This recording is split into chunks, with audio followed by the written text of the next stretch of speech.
and stayed dependable, her family would love her back the same way. At 38, she had built a successful tech consulting firm in Boston from the ground up. She wasn't flashy, but she was reliable. Dependable. The kind of woman who signed checks before birthdays and after breakdowns, especially for her younger sister, Hazel. It was a Tuesday afternoon when Charlotte stood in front of a room packed with investors, executives, and her own board members. She had spent weeks preparing the Q3 projections. Her assistant Sarah had double-checked every line of code and every font size. Everything had to be perfect, and it was until it wasn't. As the fluorescent lights buzzed overhead, Charlotte's vision blurred. Her pulse pounded in her ears like a war drum. Her slides, so carefully crafted, became a meaningless swirl of color. She gripped the podium, forcing a smile as her voice wavered. And as you can see from our regional numbers. A murmur in the back of the room. A question, a comment. She couldn't process it. Her heart was not just racing, it was lurching. Her chest tightened like it was wrapped in barbed wire. Then came the tipping moment. The slide on screen doubled. Her knees buckled. "I'm sorry," she whispered, just as her body crumpled to the ground. Voices shouted. Footsteps rushed forward. "Call 911. Is she breathing?" She heard someone scream as her consciousness slipped. Her assistant's tear-streaked face hovered above her. "Charlotte, stay with us." The next thing she felt was cold. Not metaphorical, actual, clinical cold. Her body was strapped down. Her arm was being prepped for something. She tried to speak, her mouth dry and heavy. "My phone," she whispered. "Please, I need to call my family." A nurse with kind eyes hesitated before handing her the phone. With trembling fingers, Charlotte dialed her mother first. Straight to voicemail. Then her father. No answer. She tried Hazel. Nothing. Text after text. "Mom, I'm in the hospital. They're prepping me for surgery. I'm scared. Please come." No response. The nurse gently took the phone back. "We need to go now, honey. I'm sure they'll be here when you wake up." They weren't. Hours later, she awoke alone in the ICU. Machines beeped steadily around her, the only confirmation that she was still alive. Sarah had left a note, "Be back first thing in the morning." But hospital policy didn't allow non-family after hours. Immediate family only, they had said. Charlotte let out a soft, bitter laugh. Immediate family, what a joke. At 3 a.m., another nurse came in to check her vitals. She offered a soft smile. "Your mom left a voicemail," she said gently, offering the phone. "Would you like to hear it?" Charlotte nodded, heart catching in her throat. The message played. "Hi, sweetie.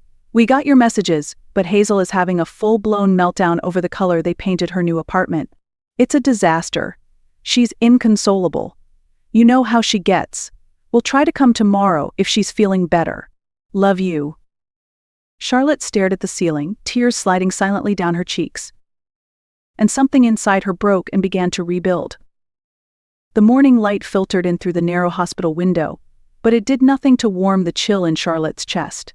Her body ached from surgery, but the real pain, sharp, piercing, unforgettable, came from the sound of her mother's voicemail echoing in her mind. Hazel's paint crisis. That's what had kept them away.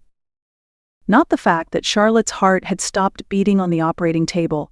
Not the surgeon's warning that if she had arrived 30 minutes later, she might not have made it. No, her family had chosen paint swatches over her life. The nurse who'd played the voicemail returned, gently checking her IV. "Would you like me to call someone else for you?" she asked softly. Charlotte turned her head to face her. Her eyes were swollen, but something new was forming behind them. Not just sadness, something cold, something clear. "Yes," she said. "Can you hand me my phone? I need to call my lawyer." The nurse hesitated, then nodded. Charlotte's fingers no longer trembled as she scrolled through her contacts and pressed Derek Benson, her lawyer, and one of the few people in her life who had always shown up. "Derek, it's Charlotte. I know it's late, but I need you. Bring the papers, all of them." "Yes, I'm sure. I'm in ICU at St. Andrews." "No, my family isn't here. That's exactly why I'm calling." She hung up and stared at the ceiling. In the silence, her heart monitor beeped softly beside her. But for the first time in years, each beat felt like her own. She drifted in and out of sleep, half dreaming about past moments, Hazel throwing a tantrum at Charlotte's college graduation because she didn't get to sit in the front row. her parents leaving Charlotte's promotion dinner early because Hazel had a panic attack over a failed date. Last Christmas, when Charlotte had written a $50,000 check to cover Hazel's credit card debt, and her mother barely looked up from arranging Hazel's designer handbags. "Thanks, Charlotte," they had said. "You're such a good sister." Now, lying in a sterile room with wires attached to her chest, she realized what those words really meant. Good sister, silent supporter. Good daughter, reliable ATM. Family obligation without reciprocation. Her phone buzzed beside her. A new Instagram notification. Her fingers hovered before opening it. It was Hazel. A selfie. Her standing in the middle of her freshly painted living room. The caption read, "Worst day ever. Thank God for family support. Pink crisis family first blessed." Charlotte stared at the image, Hazel grinning, her parents in the background smiling, holding paint swatches. And Charlotte, flat on her back in the ICU. She clicked off her phone, closed her eyes, and breathed in deeply. Tomorrow, Derek would bring the paperwork. Tomorrow, she would stop being their safety net. Tomorrow, she would start choosing herself. And for the first time since waking up from surgery, she didn't feel scared. She felt determined. At precisely 9 a.m. the next morning, Derek Benson walked into Charlotte's hospital room, dressed in his usual crisp navy suit, his leather briefcase bulging with documents. His face, usually calm and collected, twisted the moment he saw her pale, bandaged, attached to monitors. "Jesus, Charlotte," he said, setting the case down. "You look like hell." "Thanks," she whispered with a weak smile. "I was going for radiant ICU check." He sat down next to her, opened the briefcase, and began laying out the papers. "Everything you asked for. But before we begin, I need to ask, are you sure about this? It's bold." "My heart literally stopped yesterday," she replied. "And my family was too busy debating the difference between sage and seafoam green. I'd say bold is long overdue." Derek nodded, pulling out the first stack. "We'll start with the will changes, removing your parents and Hazel as beneficiaries." Charlotte reached for the pen. Her grip wavered slightly, but she signed. The second page. Then the third. With each signature, her resolve grew. She paused only once, a memory flashing through her mind. Last summer, her mother waving Hazel's credit card bill like it was a coupon flyer. "It's only $70,000 this time," she'd said, not looking up from her magazine. "You know how hard things have been for her since that breakup." Charlotte had written the check, quietly, like always. "Not anymore." "Do it," she told Derek. "All of it." Next came the revocation of access to the financial accounts, Hazel's rent, utilities, car payments, gym membership, even her therapy dog's grooming appointments, all funded by Charlotte. Gone. "Vacation house?" Derek asked, raising an eyebrow. "They spend every summer there." "List it today," Charlotte said flatly. Her phone buzzed on the bedside table. A text from her mother. Hazel picked the perfect shade of sage, Chris's averted. "How are you feeling, sweetie?" Charlotte tilted the phone toward Derek. He let out a low whistle. "That's incredible timing." "Watch this," she said, opening the family group chat. Her thumbs moved swiftly. "Still in ICU after emergency heart surgery. Thanks for asking. Glad Hazel's walls are sage instead of seafoam. Definitely worth missing your daughter's near-death experience for Dot." A beat. Then her phone exploded with notifications. "Mom, don't be dramatic, Charlotte. The doctor said you're stable. Dot. Dad will visit soon, Princess. Dot. Hazel, OMG, why are you trying to make my apartment crisis about you?" Charlotte turned her phone face down. "Keep going," she said to Derek. They spent the next hour drafting and signing.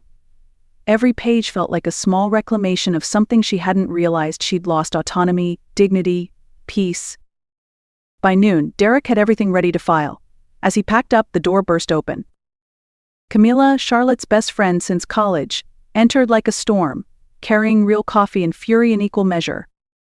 "I just saw Hazel's Instagram story," she snapped, handing over the coffee. "A full home renovation reveal. Tagged new beginnings and family support.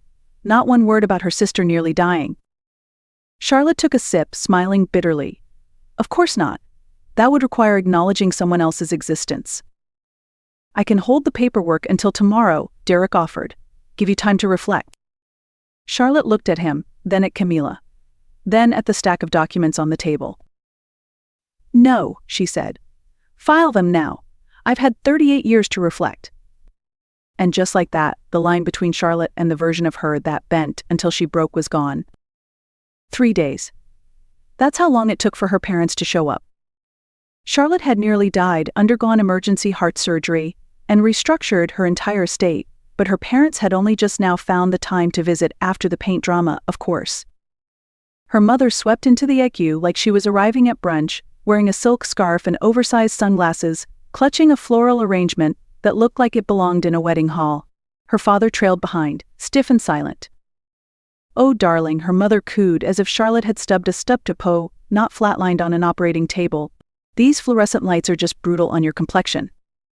Charlotte didn't move. Nearly dying tends to do that, she said, her voice flat. Her father cleared his throat. Now, princess, no need for that tone. We're here now. Charlotte stared at them. 3 days later. Her mother started arranging the flowers in a vase, filling the air with meaningless chatter. Hazel wanted to come, but she's still dealing with the contractor. Total nightmare, they completely botched the crown molding. She's been crying all morning. Charlotte pressed the morphine drip on her IV. Not for the pain, just for the patience. The door opened.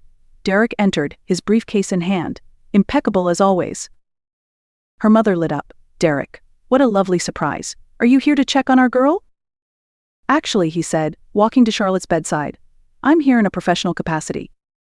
He handed Charlotte a folder. She opened it calmly, relishing the moment. Mom, Dad, you remember Derek's my lawyer, right? Her mother's smile froze. Her father's hand twitched. These are copies of documents I filed yesterday, Charlotte said, evenly. I've removed you both from my will, revoked your access to my financial accounts, and listed the Florida vacation house for sale. The silence snapped like glass. The house? Her father stammered. But where will we go this summer? Not my concern. Her mother clutched her scarf like it was a lifeline. Charlotte, you can't be serious. We're family. Charlotte laughed sharp and short. The heart monitor beeped faster, betraying her fury. Let me tell you about family, she said, her voice rising. Last month I paid off Hazel's $70,000 credit card bill. The month before, I covered her rent after she forgot to pay it for 3 months. Last year I funded her jewelry business, remember that? The one that failed because she spent the marketing budget on a dog spa retreat. Her father opened his mouth, then closed it again. You want to know what I got in return, she continued. When my heart stopped and I was minutes from death, you were debating between sage and seafoam green. That's not fair, her father whispered. We didn't know how serious it was. Charlotte turned to Derek. Tell them what the doctor said. She was clinically dead for 43 seconds, Derek replied, and had surgery within the hour. Her mother's mascara had started to smudge. You're being dramatic. We came as soon as we could. No, Charlotte said firmly. You came when Hazel's drama was over. She pressed the call button. A nurse arrived moments later. I'm ready for rest now, Charlotte said. The nurse glanced at Derek, who gave a small nod. As 2 hospital security guards entered the room, a precaution Derek had arranged, Charlotte's parents stood in stunned silence. You can't do this, her mother said, voice breaking. You're our daughter. No, Charlotte whispered. I was your backup plan, your bank, your Band-Aid. She turned her head away. And I quit. The door closed behind them. The heart monitor beeped, steady and strong. For the first time in her life, Charlotte felt like she wasn't bleeding out to keep others alive. It was 3 a.m. when Charlotte's phone rang. She didn't need to look at the screen to know who it was. Hazel's name flashed like a warning light. Out of morbid curiosity, Charlotte answered.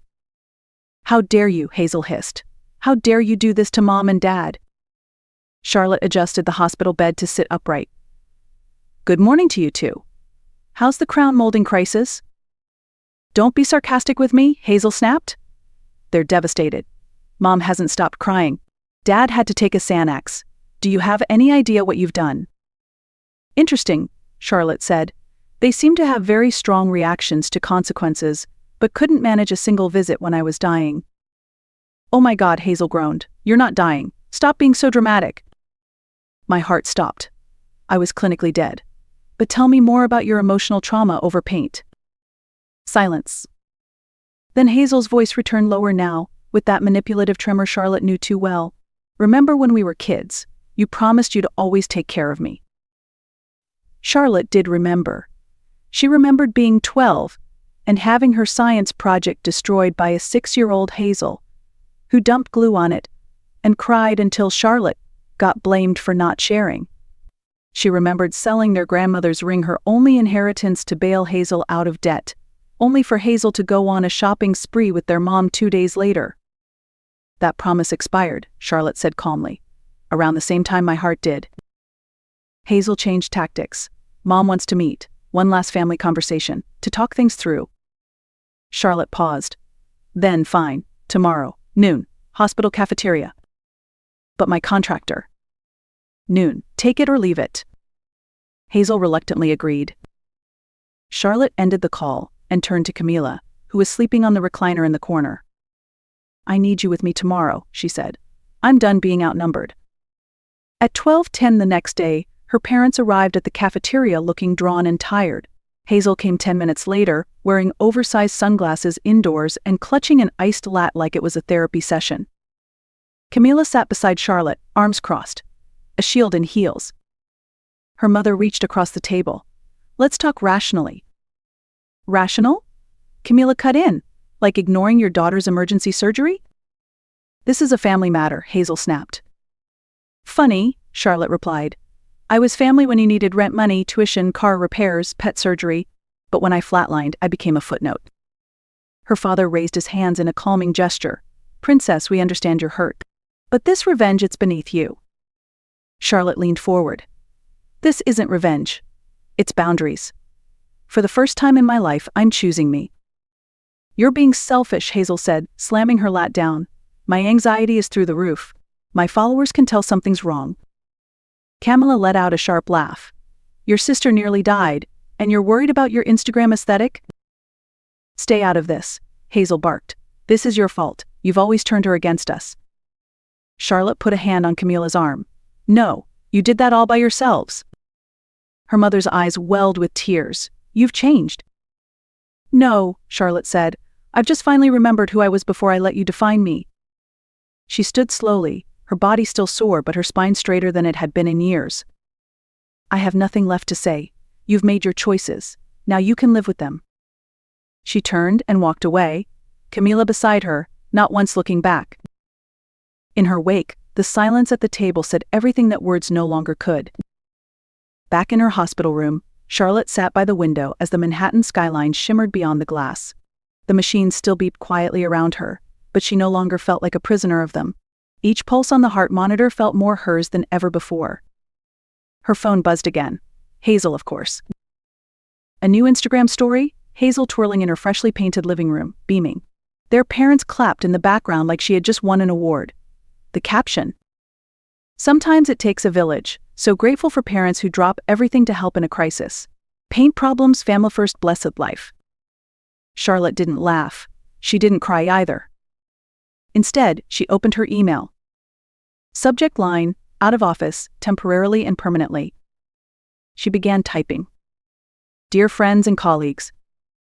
I'm writing from the ICU at St. Andrews following emergency heart surgery.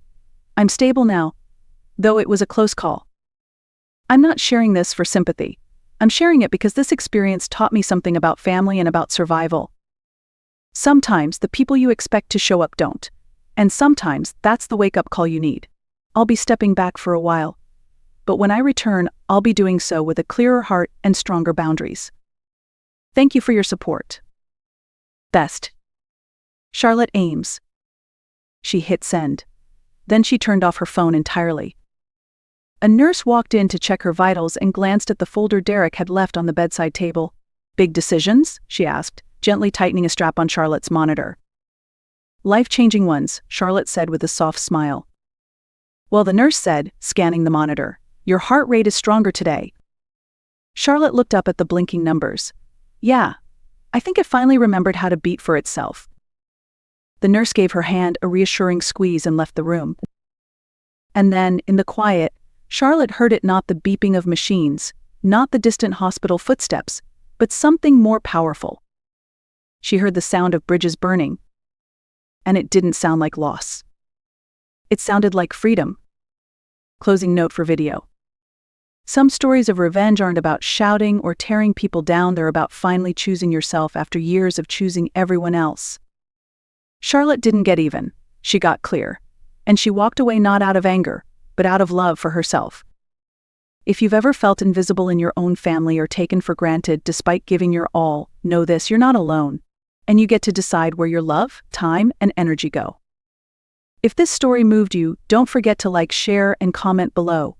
Tell us, when was the moment you realized it was time to let go?